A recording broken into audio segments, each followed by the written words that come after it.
Yes, welcome into the camp. Badgers finished up spring practice last Thursday. We're here to recap all of it. We'll talk a little spring superlatives. We will talk a little bit about the draft and two Badgers going but late. And the Badgers added a couple transfer portal guys as well. But Jesse, just want to start with how you doing? I'm doing great. How are you, I Zach? feel I'm good. I feel like I feel like I just jump into football every time. We just jump right into it. I don't get a feel for how you're doing. I'm good, man. All right. All is well. All right, good, good, good. And we're still waiting on being able to tell everybody where you're going to be at, right? Yeah, my expectation is to be able to do that beginning in June. I'm excited when I can talk about it, but right now it's the end of April. So It is the end of April, and while you don't have any place to write, you do have a place to talk right here all the time. We're going to be continuing episodes throughout the off season. Have some plans for a couple things that announce when they actually happen, and looking forward to that. If you don't know, we do have a YouTube channel, so go check it out. We put all the episodes up on YouTube. It's the camp. Just search the camp. Probably the camp football, because there's some camp podcasts. I don't like where you actually go out in the woods and camp. Sometimes that gets confused with the camp. But yes, please check us out. And if not on YouTube, please subscribe wherever you get your podcasts. All right, so let's jump into this. As I said, Badgers finished up spring ball last week with a couple of practices. The Tuesday practice featured a bunch of big plays from the offense, including Jaden Ballard scoring 3 touchdowns. And then he also had on Thursday some more big plays on the defensive side of the ball with a couple of interceptions, Jameer Latimer among them. But I don't want to just focus on those 2 practices, would rather focus on the big picture stuff. And for you, is there a big storyline that when we are talking about this next month or in June or July, that's going to kind of be still the focus of what we're planning for here going into fall camp? I think it goes back to what I felt the first week or two watching spring practice, that it's not so much about an individual player or position group, though there are obviously critical storylines at multiple position groups. It's the overall structure of the offense and the defense. But offensively, I think about the very first play of the spring showcase. They lined up in an I formation. There was Billy Edwards Jr. under center. There was Jackson Aker at fullback. There was Dylan Jones at running back. And we can talk about this because it was a public scrimmage open to everybody. So Right. To me, that was a moment that said, look, I don't know if Jeff Grimes was going for making a statement, but to me, it was a statement moment about, yeah, you remember what Wisconsin football used to be? We're still bringing some of that back and obviously adding some new wrinkles. But what we saw offensively, just to me, has felt like what this offense probably should have been all along, even though hindsight is 2020. They just have restored some of that physicality and really the things that have allowed Wisconsin to be successful for the personnel that they have. And they do have some new personnel too, and we'll talk about it as I mentioned. But Lance Mason, the tight end from Missouri State, transferring in. Again, we'll get to all of it, but there's so many new pieces here still to fit in and figure out roles for. When you think about a guy here or there that is still looking for a role, and maybe what position group is still looking to be defined, where does that type of stuff stand out? And I guess it will be jobs available come fall camp, right? Like what position groups, or what position is there a job? Are you fighting for a starting spot or fighting for a spot in the two deep? I think there's several positions you could go to. There's a few that stand out. I should mention, by the way, on that very first play of the spring scrimmage, Aker with a great blocks, Dylan Jones, 13-yard run, first down. So now I think that was Jones's longest run. But I'll start there at running back. I do think that's an intriguing battle, because my assumption going into spring ball as well, Darian Dupree played the most. So clearly he's the number one, and maybe Dylan Jones slots in as a number 2. And that may well end up happening. But I think Dylan showed he is capable of being a number 1 and very well could earn that job. They have very different skill sets. Dupree missed the second half of the spring. When I talked to him, he said it was a minor hamstring injury. And so don't expect that to be anything long-term. His skill set is just versatility, pass catching. There were a couple plays that stood out early in the spring where they had him on the edge and it looked like he should have been tackled for a loss, and he just escaped because that's what he does, and got a big gain. But The running back one is interesting. I think offensive line, simply because of the Kevin Haywood injury, what is that going to look like? And I know we're going to get into the portal and some of the ads. They obviously are bringing somebody in potentially to fill that role, but we don't know what that's going to look like. Yes, you start 36 straight games at Central Michigan. Are you going to be able to plug in right now and be a guy who can compete at a high level against the Alabamas and Oregons of the world? I think the offensive line will be fascinating because we know that's the most important position group for what Wisconsin wants to do in restoring that physicality. I just look at that injury and look, it's hard to overstate how important it is or how significant it is, because I don't know that they had, because of the transfer portal, guys are able to come and go. And if they're not playing, they're going to leave. And Wisconsin doesn't have a guy, which is clear because they went to the transfer portal and were trying to do the things that they did, that maybe they feel extremely, extremely good about at left tackle on this roster right now. And again, transfer coming in, maybe that changes things, but I don't see it being Leighton Nelson starting at left tackle. We'll see. I don't anticipate that being the case. I think if it comes down to it, it'll be, if it's a guy on the roster right now, as opposed to a transfer coming in, I would have to say it'd be Joe Brunner. But these are certainly questions that'll have to be answered in spring, or I should say in the summer, in workouts and figuring out exactly what they like when they look back at spring and going through the OTAs in early July and then obviously into fall camp. I don't think the left tackle necessarily is on the roster yet. Yeah. Or wait, I mean, if we want to consider the transfer portal, then he is on the roster. I mean, then there is an option for a guy, but I just don't imagine it being Leighton Nelson.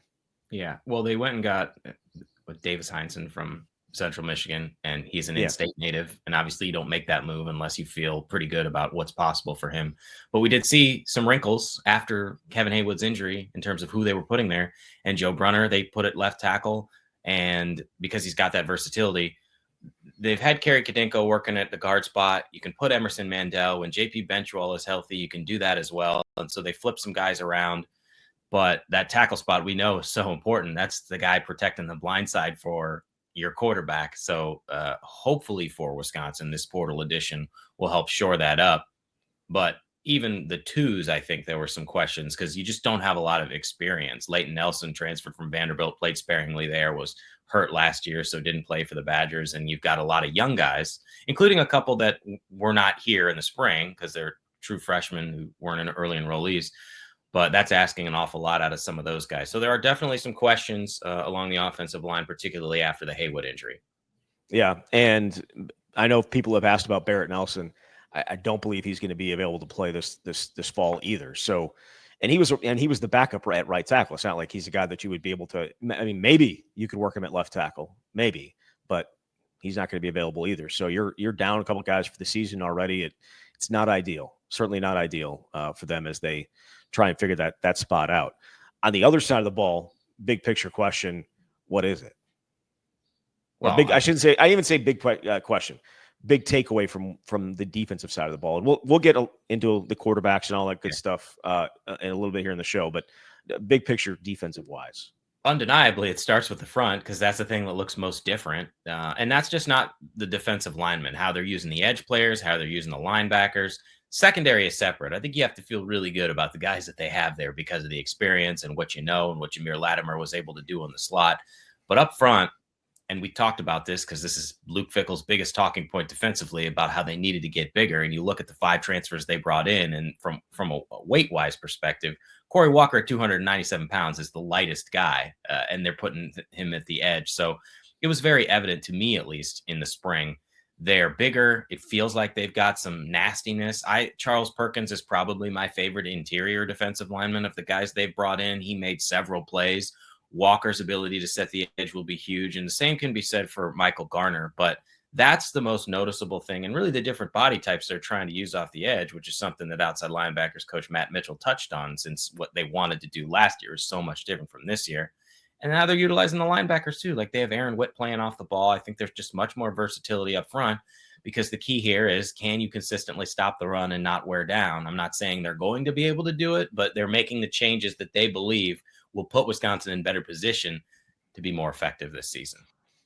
because of what they want to do defensively and being as multiple and versatile as possible, do you anticipate more guys than ever playing this fall? Like, because certain guys are going to be good for certain packages and other guys are going to be good for different packages. And then I don't know that you're going to see the same guys on the field all the time playing in different spots. I think there's going to be guys being brought in on a regular basis. I just feel like there's going to be a lot more guys playing. I don't know if you agree with that.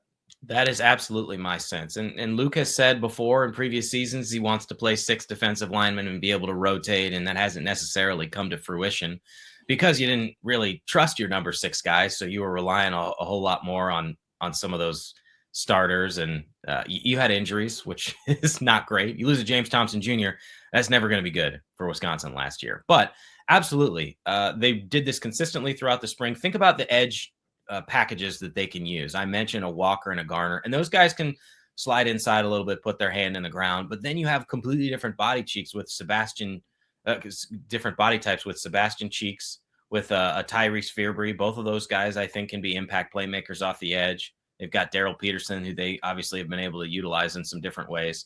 And they can just put in a second group of linebackers, though I wouldn't expect that because they're going to be having Christian Allegro and Tackett Curtis on the field a lot. But yeah, I think up front and on the edge, absolutely, I would expect more combinations. Yeah. Cheeks is a body part, so I get where that came from. Well, you can't bat 1,000, you know? No, I just, yeah. Sorry. I got a couple of questions on Blue Sky when we asked for questions last week that I didn't get to. And I think this is actually a good spot to throw one of them in. Because it is just bigger picture. What are some noticeable changes this spring compared to other springs? Is there any other than the schematic aspect of it with both sides of the ball? Is there anything that stands out that's been different that they've done differently this year than maybe they did in the past? In terms of drills, the layout of practice. I think. We all know, I think anybody that's listening to this probably knows this, the push-ups at the end of practice, right? And and that type of stuff. That's definitely different than it was last year. We did not see that type of stuff last year. So, I mean, I guess it's probably little minute details that potentially you noticed that were not done in the past, if anything. Well, it's certainly significantly different from the last couple of years, at least offensively, just because it's a totally different scheme. We were talking about how fast everything was the last 2 years, how you'd have one set of quarterbacks lined up on one hash making a throw, and then immediately on the other hash, you'd have another set of quarterbacks. It's different. Certainly, this resembles more of old school Wisconsin. I mean, the inside run periods in the red zone, it's just quintessential smash mouth football, I think. So It's really a lot of the staples that we've seen before. I don't know if there's anything that really stands out. They don't do the Oklahoma drill anymore. Remember when they put Chanel on Chanel action and it would just be an absolute bloodbath. But amazing. I also think that's, not viable for the health and safety of your team, especially considering how many injuries there were this spring. I just think generally it's a structure that resembles more of what we saw in the Paul Chryst era. Is that fair to say? Yeah, I think so. I definitely think so.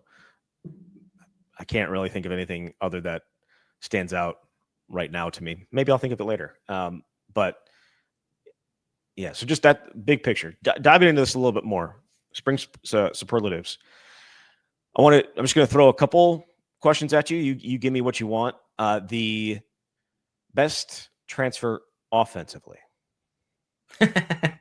The options are limited since they brought in 5 and 2 left. So that leaves Danny O'Neill, Billy Edwards Jr., and who am I missing now? Why you got to put that on me? Who was it? I mean, it's another wide receiver, Jaden Ballard. Thank you, Jaden Ballard. I'm going to go Jaden Ballard.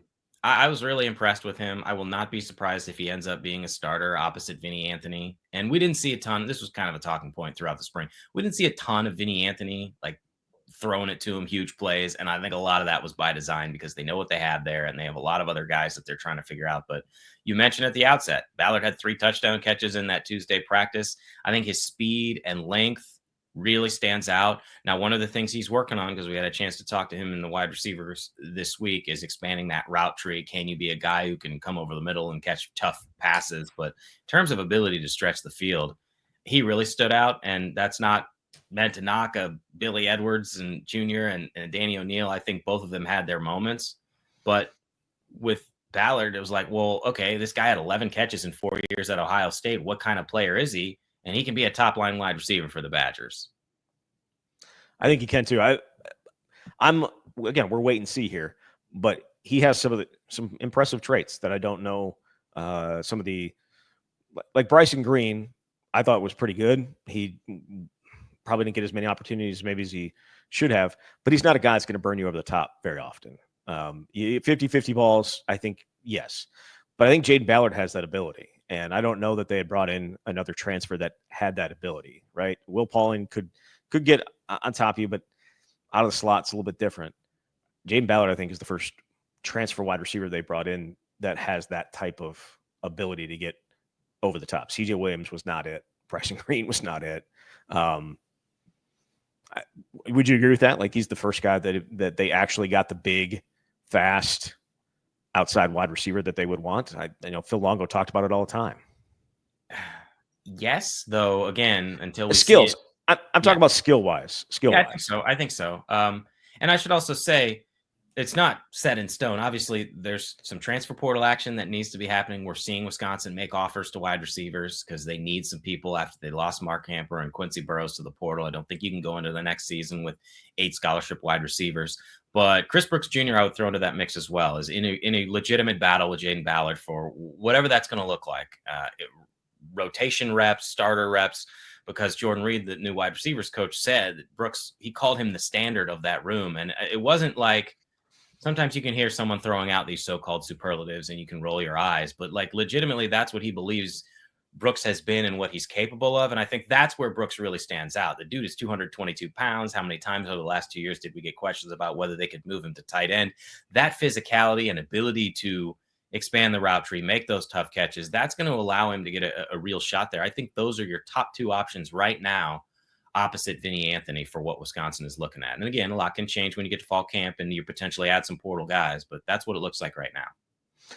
While we're on the wide receivers, is Tretch the automatic one when he comes back in the slot? I have to say, I think Tyrell Henry is really going to give him a run for his money. That's not to say that if Tretch is fully healthy, he won't be the guy. But I would say among the wide receivers, nobody took advantage of increased opportunity more than Tyrell Henry. And Jordan Reed talked about that too. Really, his leadership behind the scenes, but what he was able to do on the field, he suddenly became your number 1 slot receiver. And I think he made a lot of plays. So, you never like to see someone get hurt, but there's a possibility you look at this down the road and say, well, it created more opportunity for someone who's going to be a guy you see on the field next season because of these reps. So I think it'll still be Tretch, but I won't rule out Tyrell Henry and what he's capable of, because it's not just what he can do from the slot. It's what you can do when you get the ball in his hands on the edge, which is the same you can say for Tretch. But I think that helped the slot position guys get a whole lot more opportunities. Absolutely. Best transfer defense. So many. I was really impressed by Jameer Latimer. The guy that steps in and, based on what we've seen, will be your top nickel corner. They really like him. He made a lot of plays. So he would probably be my number 1, but I do like Charles Perkins. He just personality. Personality. The way you can even see him talking on the sidelines, but some nastiness and intensity, and made a handful of plays. I don't know how it's going to translate next season, but if you're just looking at the 5 guys they brought in up front, to me, he really stood out. But there's certainly several guys you could make the case for. I really like Matt Young. He is always around the ball, and you could just see the skill set that I think there was a practice where he had a couple interceptions, or he had an interception and probably should have had a second. That dude, even if he did it at the D3 level, I think it's going to translate very well at Wisconsin. Ball hawk for sure. Corey Walker, has stood out for me as well, and he's going to be, I think, a fixture.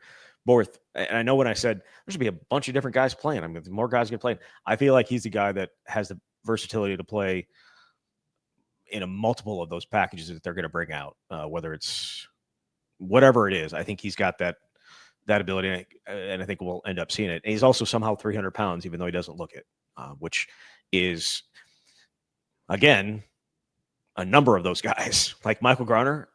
What? How is that even possible? Because that dude is just, it doesn't look that way. But yeah, for sure. All right. Best true freshman offense. This one's the easiest one. Yeah. For sure. It's Eugene Hilton Jr. Just really love what that guy brings. Even in the spring scrimmage, he had 2 catches. Both of them went for first downs. You throw the ball in his direction and he'll make a play on it. And the vast majority of the time, it felt like he was going to come down with it. Certainly, I think some of Carter Smith's best throws with the threes came to Hilton, but Hilton also earned first, second team reps, a lot of second team reps. I think you can put him anywhere. You can put him in the slot. You can put him outside. It's just a matter of, will he be able to climb over some of those upperclassmen to get opportunities? It's a possibility. I would not rule that out. To me, among all the freshman early enrollees, he was the most impressive. Best true freshman defensively. This is a tougher question because I don't know if there was necessarily one consistent standout. Certainly Nick Clayton and what he did in the spring showcase, getting at least unofficially 3 sacks. He's flashed at times. I think he's got to put on more weight, and there's a number of bodies ahead of him. Cooper Catalano, the one interception that he had it was a bad day for the offense, but a full out dive at the second level. I really like him. I think there's a lot of good players there, but I don't know how many of them I would say are ready to play significant snaps defensively, but you might see some of them on special teams. Yeah. So you mentioned a number of guys there. I thought the 2 safeties made plays at time, right? Luke Emmerich. Is it Emmerich or Emmerich? I think it's Emmerich, but if I'm wrong, all right, we'll go with that. Made plays, and then Grant Dean as well. Mm-hmm. And I meant to say this when he had a number of plays in a practice.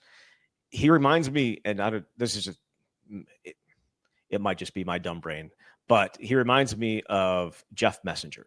Jeff Messenger was a player. Yes, I know. 32 years ago, I believe was his senior year. So yeah, it's been some time, but was a safety and then also played corner as well. A guy from in-state who just was around the ball all the time. And so he's Jeff Messenger is one of the better players on that defense in 1993 that won the Rose Bowl.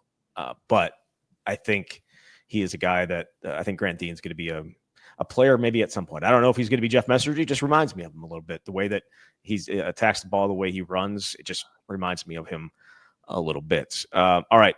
I think Kairos Gaines and Jameer Scott too at cornerback. Those guys are worth mentioning too. Like I feel like Kairos Gaines among the freshman corners stood out to me the most. The way you could challenge people and make plays. And obviously you saw Jay Harper end up transferring. That's not an accident when you have young guys come in and show what they can do. You kind of are left wondering where your opportunity is. So there were a number of guys defensively who true freshmen that really impressed me. But again, it's hard to know whether that means you're going to get enough reps this coming season defensively. Well, I think you can see they've had 2 really good recruiting classes the last couple of years. You can see the talent on the field. Gaines was, I think, impressive, extremely impressive. Very, very impressive. Guy we're not talking about on offense. Because now we're going to talk about him. Little under the radar guy. It could be a guy that's established that we just haven't really talked a lot about this spring, like a guy like Riley Mallman, who is a guy who has played a ton of football for Wisconsin. We haven't said his name pretty much at all this spring, and I think it's just a guy that we are accustomed to him playing good football. And I think he might have been better in 2023 than he was in 2024, but he is a guy that is going to be so important for them if they're going to have the run game and the ability to protect the passer that they want. That's a pretty obvious statement, but I'd say again, we haven't really talked about him. He's a good one because if he does what everyone believes he's going to do, he's going to be an NFL draft pick next season, presumably going much earlier than the 7th round, and you just kind of become accustomed to what he can bring.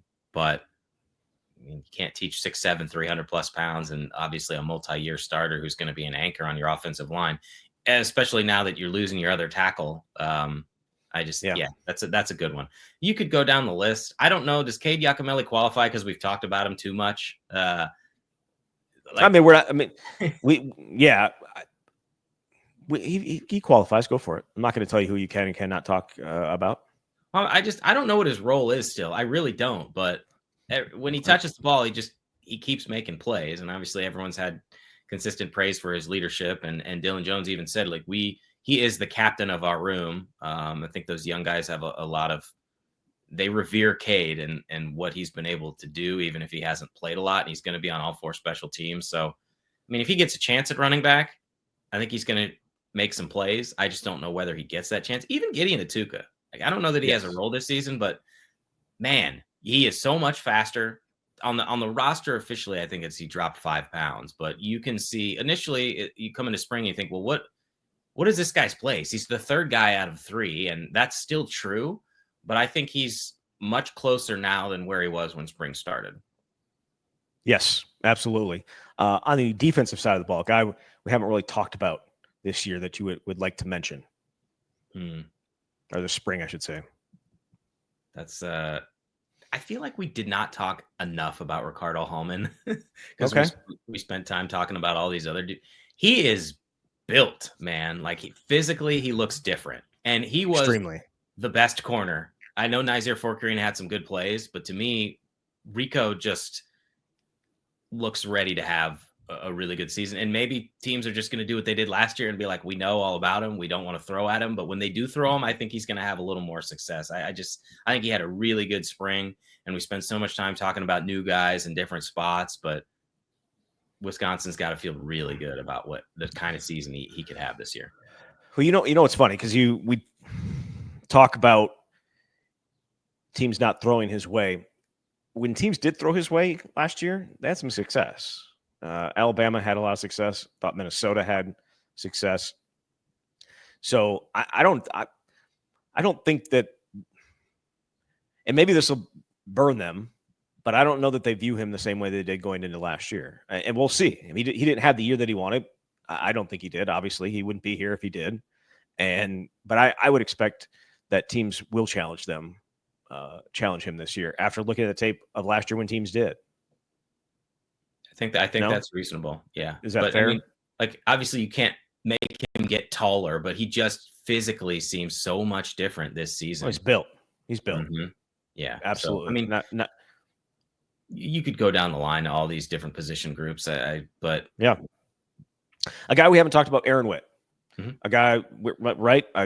He made it through spring without missing any time. I think that's probably the first time that he's been able to do that. And he is, when they play a certain package, he's with the starters, right? Like he is, and they're going to be counting on him. Him dropping into space is something I think is going to be something to watch. He is obviously an outside linebacker, but they're going to ask him to drop into coverage, and we'll see how it goes. I think that is one of those wait and see things for that defense. Offensive MVP. That is a tough one. Can I ask you to answer first so I can have a minute to think? Because I don't know if I can definitively pick one guy. And I think people would say, well, you should be picking the quarterback. But I don't know if I would. I wouldn't pick the quarterback. I mean, I think, certainly it's tough because there were guys that made plays on a regular basis who really, really stood out all the time. But I feel like it has to be a position player or a skill position because they're the ones that we can see and we can recognize. But I would probably have to go with this is tough, actually. Yes. I was thinking of a few names, but I would probably have to go with. Can I say Jaden Ballard? I mean, again, I don't. What? It's got made a bunch of plays. Like you could pick a bunch of different wide receivers and say they were the MVP or they were the best player because it was on a different day. A different guy was stepping up. But go for it. I feel like I want to pick an unsung hero here. Okay. Jake Renfro. All right. There we go. Never talked about him, and he's healthy. Jackson Aker. May not Yeah. see a ton of him, but let's just remember what he's being asked to do. I had in that spring showcase, I think at least 5 plays on the first drive where he lined up at fullback. That's the position he's most comfortable at. That's what when I was talking to him, that's what he said. He can play tight end. He ended up with 3 carries in that scrimmage. 2 of them went for a first down, and the other one, a fullback dive, went for a 2-yard touchdown. I realize it's sort of an apples to oranges comparison because he's not actually touching the ball very often, but he might be one of the most important people on the offense to what they're trying to do. Defensive MVP.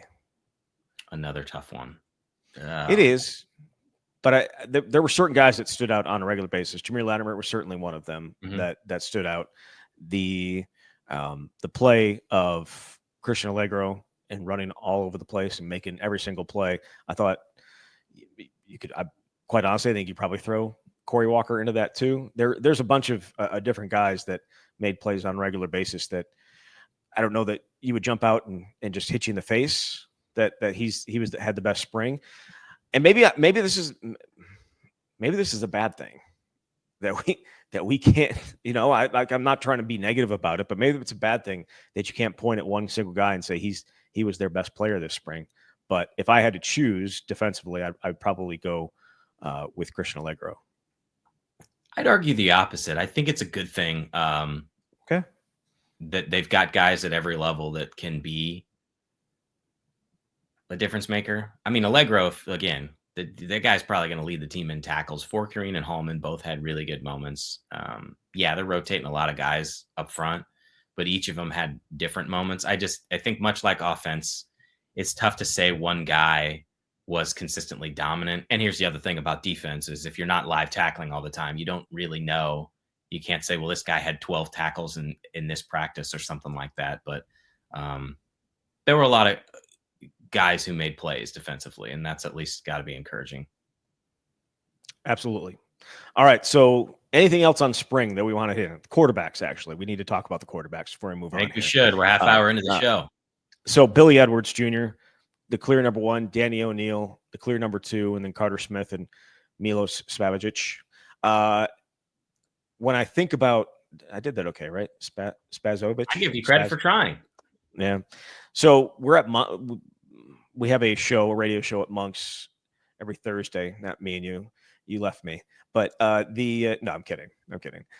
We have a show every Thursday at Monk's, and there's actually someone that comes all the time, and he said it perfectly, and I'm like, okay, all right, that's it. I didn't do a very good job right there, but he hits it on the head all the time because he's from that area. But obviously Milos is from here, but historically, like where his family comes from, does it perfectly. That said, quarterback wise, Billy Edwards, some good, some bad. How would you evaluate his spring? Up and down. From a leadership perspective, obviously it's unquestioned. I think he brings everything you would want from off the field. If you're going to bring in a 1-year guy, there are really good moments. Like, I think he's going to, especially on intermediate throws, can have a lot of success. I think it's just, and Kenny Guyton talked about this. He used the term disaster decisions. Those are the things that we have to avoid as a quarterback. And that's obvious for every quarterback ever, but it's specific to this group because we saw some of those situations. There were a couple practices where I think Billy struggled in avoiding some of those disaster decisions, a couple multi-interception practices. And look, I'm not going to sit here and say I know what the intent was on every route and every throw, but certainly it's not to be picked off and try to throw across your body and make an ill-advised throw that a Ricardo Hallman picks off, or even in that practice the Thursday before the spring scrimmage, it was probably the offense's worst practice of the spring where the quarterbacks combined for 6 interceptions, and that includes skeleton drills, but there's some throws you just can't make. And if you're going to be the starter, you've got to iron that out. But I do think he also put some balls on some guys where he went, wow. I mean, that's between multiple defenders. That's down the field for a 50-yard touchdown. So to me, with him, it's just evening out those mistakes because you cannot have those so-called disaster decisions given the schedule you've got to play. Disaster decisions. That could be the title of Braden Locke's time at Wisconsin. Like if you were to do a book on Braden Locke, that might be the title. There's some very good throws, but disaster decisions in the worst possible moments. And yeah, that was. I didn't need to take that shot, but I did it. The thing about Billy is the consistency with his accuracy. I think is probably something that I would point to, especially on some of the routes to the sideline. But he's got the arm. He can make every throw. He's got an absolute cannon for an arm. So I think that'll be able to make up a little bit. And maybe sometimes it gets him in trouble too, right? Like he thinks he can throw it through everybody. And sometimes that can get a quarterback in trouble. Danny O'Neal, I thought, especially towards the end of spring, really started to come on. And he's a good number two.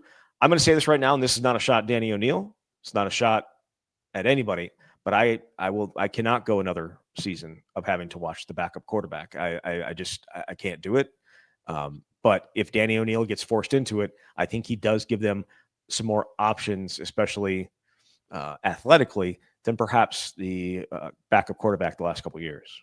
Oh yeah, you can start with the versatility, because if a play breaks down and the pocket collapses, he can really make something out of nothing. We saw that on multiple occasions. I think one of the challenges for him, and he did get better at this as practices went on, but it's okay. So when do you leave the pocket and try to make something happen with your legs? When do you throw the ball away?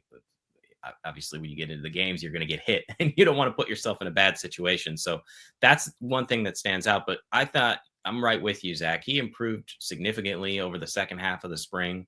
Some of the throws that he made. And again, he can get throws off that other quarterbacks can't, because he can prolong the play and get out of the pocket. So I do think that he'll give Wisconsin a chance should he be called upon. But this is very clearly the Billy Edwards team this season. Early impressions of Carter Smith through 15 practices. There's a lot to like about the upside. He's also a true freshman early enrollee.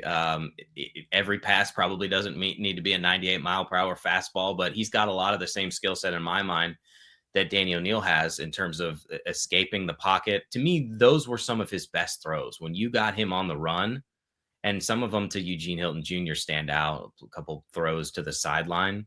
But it's the speed of the game. And here's the other thing, because Kenny Guyton talked about this. A lot of these quarterbacks are coming from systems where they've never taken a single snap from under center. And he said that Carter got in under center, and he's like, and his butt is almost touching the grass. And like they had to overhaul how he did it, because Carter was honest. And he said, I've never taken a snap from under center. So it's a huge adjustment when you come to the college level. But again, there's a lot to like about his upside. I think the accuracy of some of his throws, certainly the juice that he puts on them, and the athleticism really stand out. Yeah, there were a couple throws that really made you go, wow, right?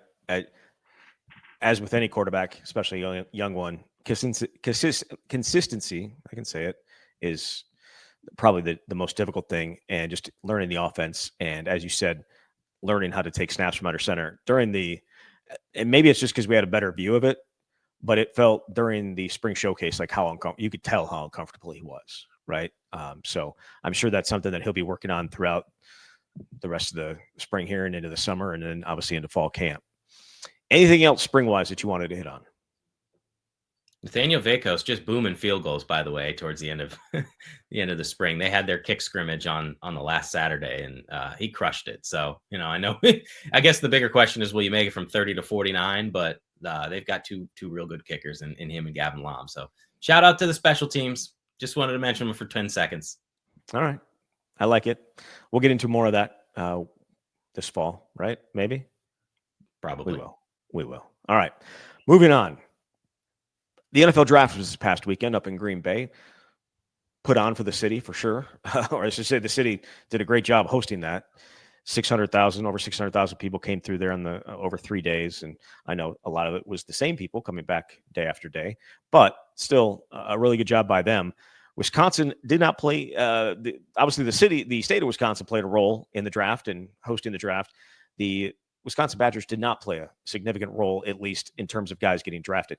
It was pretty cool though to see all those former Badgers come back and do the announcements, whether it was Melvin Gordon, James White, Monte Ball, Owen Daniels, Stu Voigt, a bit of a throwback there, Tim Crumry, some absolute legends in Wisconsin football. Joe Thomas, like you can go on Taylor.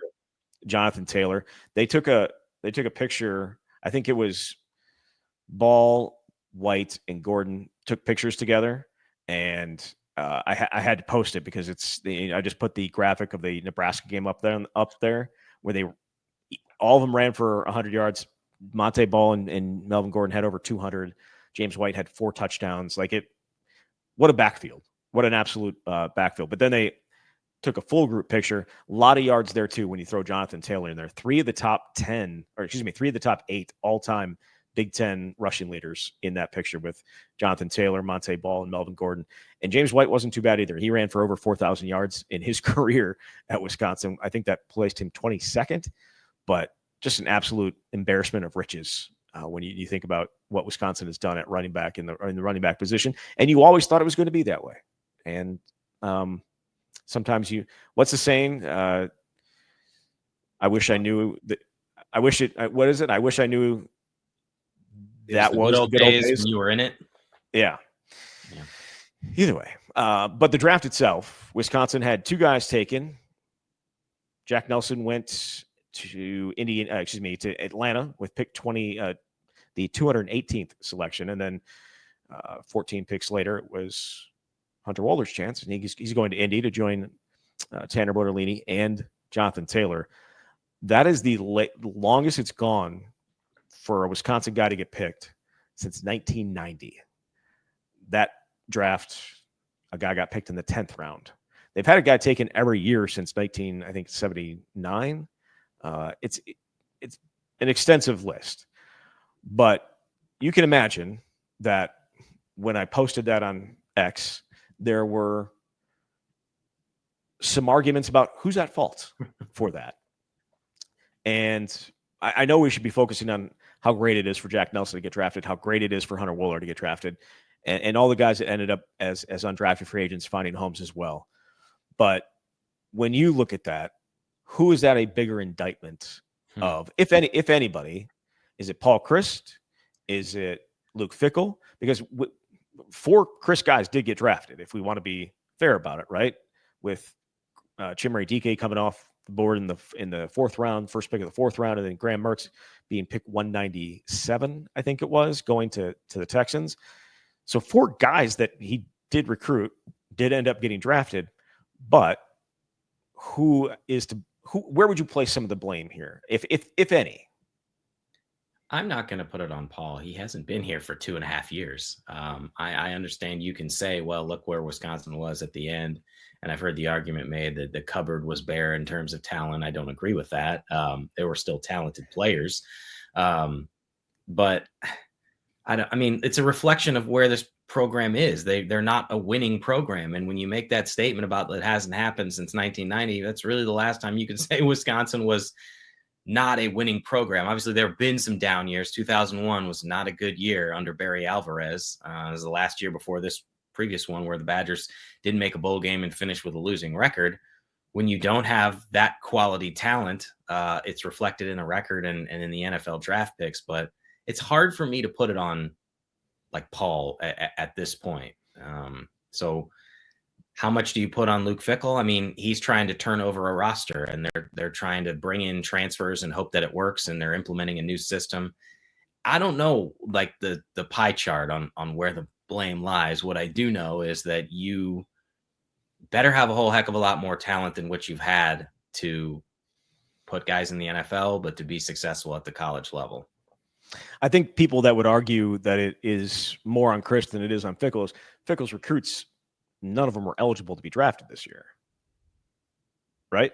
Yeah, there's that. And maybe some of them will. But I mean, like Riley Mallman and Joe Brunner, those are Chryst guys, and they're probably going to be drafted next year too. And I realize that they've played under Luke Fickell, but they would have played under Paul too. So yeah, I mean, the jury is still out. Let's see what it looks like in a couple of years if you're starting to put more guys into the league and they're Luke Fickell guys. It's just, I think it's overall. I don't even know if there's a specific person to put the blame on. It's an indictment on the state of the program.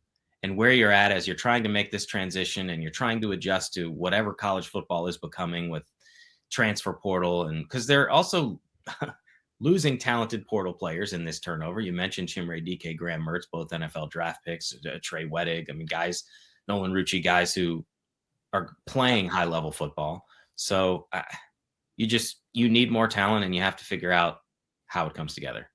Yeah, Isaac Garendo, another Yes, guy that right but he was the third running back at Wisconsin. So what does that say?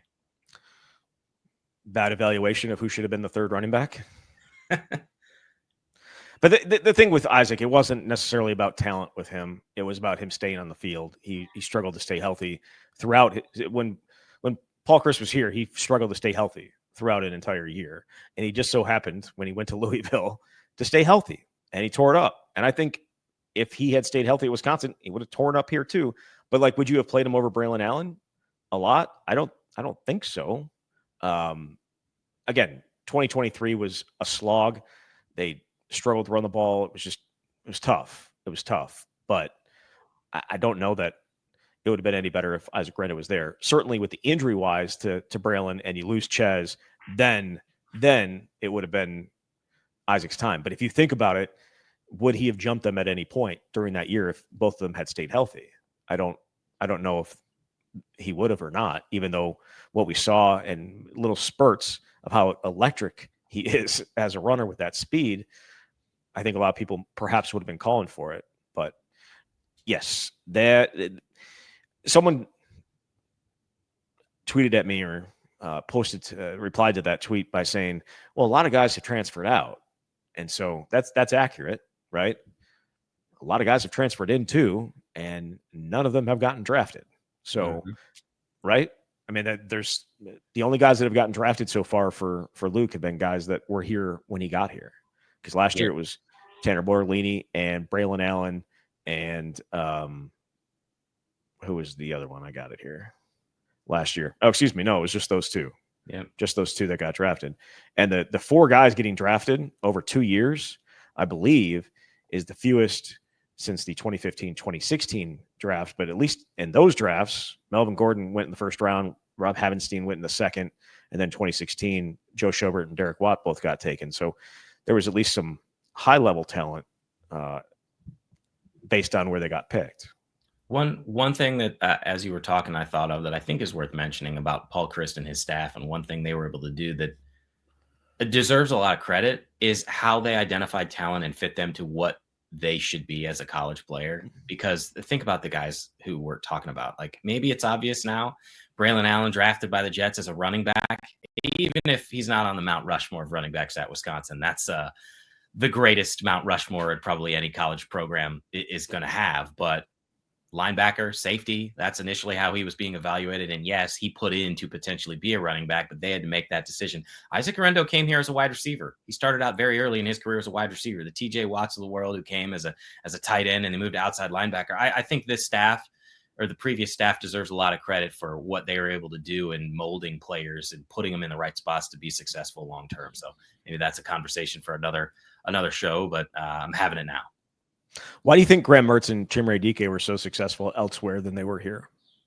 I think that's a really good topic because let's be honest, I don't think if Graham stays at Wisconsin, he's an NFL draft pick based on what he did. I mean, certainly there's a lot to like about that potential, but then he goes to Florida and in year one, he has 20 touchdown passes and 3 interceptions. So maybe it was a system thing. Maybe it was a coaching thing. Chimere had a great year in 2020. Was it 2021? 2022. Yeah. Yeah. He had like 48 catches and like 600 yards. Yeah, it was good. So he always had that ability, but then they changed the offense and we're asking the wide receivers to do different things. And obviously his numbers went way down.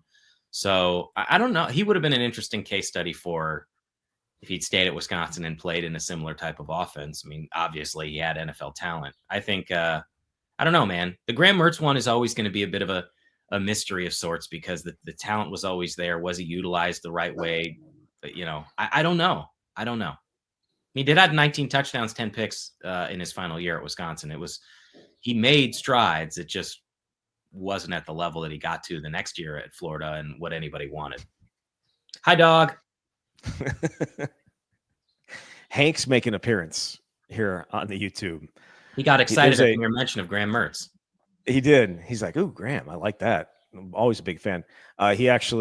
There's someone vacuuming, and he is not impressed, and so he's letting them know, "Do not get close to this door." So, all right. So that the draft wise, there was a couple questions I got, or I should say, one question. Where is it? Uh, where the heck is it? Overreaction or no? The Badgers' streak of having a player drafted every year since 1979 going to be broken next year. Overreaction. They're going to have multiple picks. I mean, I just mentioned Riley Mallman and Joe Brunner. Maybe Jake Renfro too. I think there's a lot on the offensive line. The question is, where else do you have it? Rico Hallman, like Nazir Forkurine. I think there are a lot of guys who are going to be drafted next year. You think a lot of guys are going to be drafted? Yeah, but so that doesn't mean they're going to go 8-4 or 10-2. I mean, certainly more than Joe next year is my expectation. Yeah, I mean, Joe Brunner's not a senior. No, but doesn't mean he can't go with a good year. Right. Yes, for sure. Yeah, I'm trying to think. All right, that's fair. It is. I don't know if there's any more. I mean, I don't think I missed anybody. Like Christian Allegro, I think eventually could, but it's still early in his career. But I don't think the guys I mentioned, that's unreasonable. 4 or 5 potentially next season. Okay. All right, let's jump into a couple of transfer portal additions, starting with Lance Mason, the tight end out of Missouri State. Wisconsin needed a tight end after seeing Tanner Koziel. Thank you. Tanner Koziel transfer and ended up at Houston.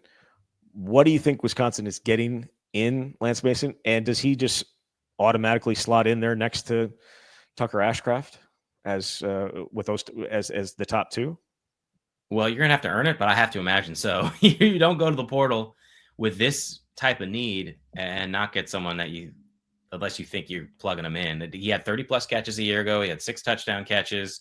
You need a playmaking tight end to complement Tucker Ashcraft. I do think we didn't mention Tucker before, but he had some nice plays, especially towards the end of spring when they didn't have Koziel and he was sort of your number one tight end option. But that would be my assumption, is bring this guy in, utilize them both in the 2 tight end sets. You still have Jackson Aker if you want to put him there. You have obviously got Jackson McGowan, Grant Steck, JT Seagreaves.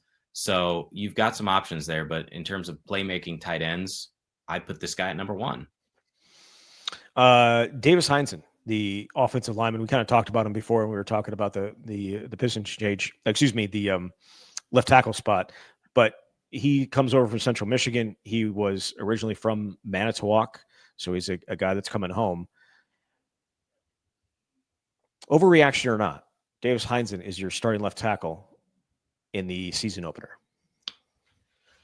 Not an overreaction. Again, I think when you're this deep into the cycle, you're in the spring window, you know exactly what you need. And certainly it's a condensed evaluation period, but you know Kevin Haywood got hurt. You know what you have in your mind isn't good enough to be effective throughout the whole season. That's not to say you couldn't slide Joe Brunner over to tackle, but is that the move you really want to make? Obviously not. So you're getting a guy at the MAC level who started 36 games. I just think you're bringing him in, much like at the tight end spot, to be your starter. And when fall camp hits, my assumption is he's going to get every opportunity to earn that job. Maybe he proves to be ineffective and you have to make some moves. But my assumption is that he is coming to be your left tackle. Yeah. I don't know that Pro Football Focus was overly impressed with all of his work, but again, I mean, this is grading at Central Michigan. I don't know who's doing that grading. I don't, you know what I mean? Like there are sometimes I question the grading that happens with the Wisconsin program. So like and I'm sure there's a lot more eyes on that than there are at Central Michigan. That said, it is a guy that they clearly feel has a chance, or they wouldn't be bringing him in. Yeah, absolutely. Yeah. All right. I want to finish with this question. It's another one from Blue Sky from RDK. Says, at what point is the massive player turnover going to impact fan interest? Has this already occurred? Mm-hmm. Well, that's a really good question, because if you love the Badgers, go ahead. Well, I'll let you think about it if you want to. I throw all these questions right at you, and then you have no idea what's coming. So that's on me. But I'll let you think about it. I think personally, if they were winning, people would not care.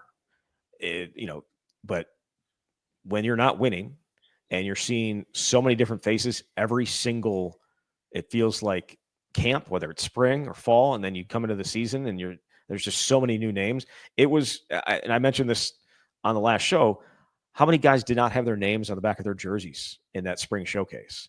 A ton, a ton. And so, yeah, I think if they were winning, no one would care.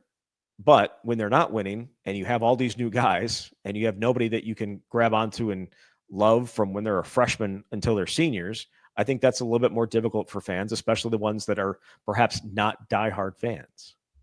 That's what I was going to say is if you love the Badgers, you're always going to love the Badgers. But I think it's easier for apathy to set in, which is the worst thing that can happen for a fan base and a program, because that's where Wisconsin was 35 plus years ago. It means you just kind of give up caring. But you have to be willing to accept what college football is now, even if it's begrudgingly so. I mean, I probably fit into that category. And granted, our job responsibilities are dictated by constant roster turnover, and it helps to hopefully keep us employed. But if you are looking at it through the lens of a fan, yeah, I mean, it is so much more difficult to get excited about a specific roster when you never heard of any of these dudes until March, and some of them are gone in April, and you have to go get more people.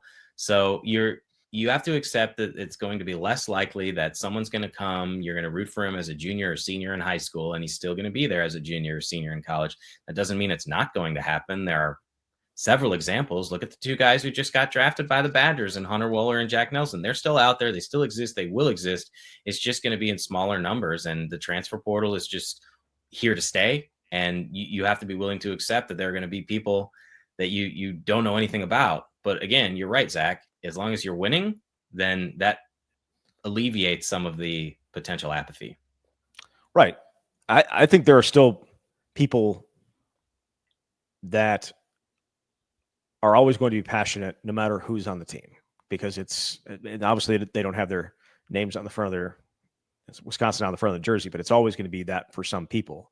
Others get connected to players, and that's probably going to be a little bit more difficult in this era, which we know. And when you don't have somebody you can grab onto and ride with, it becomes a little less, you feel a little less connected, I think, to the program, and that can be a problem. And I think, quite honestly, I think we may be seeing that a little bit here these last couple of years, but especially this offseason. And I'm still very interested to see the renewal rate on season tickets, because I know a lot of people that decided not to.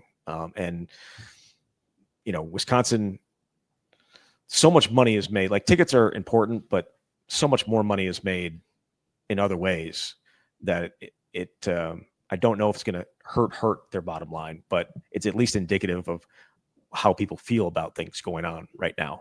So we'll see. Again, Badgers done with spring ball. They will get some time off and then start summer workouts here in about a month when they get the rest of the freshman class in here as well. So, but we're going to be continuing to do shows, and we'll talk about a lot of different stuff, because obviously spring ball dies down, but then the summer recruiting period picks up, and it gets still very, very busy. So we'll be busy. Jesse, thank you very much. Thanks, Zach. All right, there he is, Jesse Temple. You've been listening to The Camp.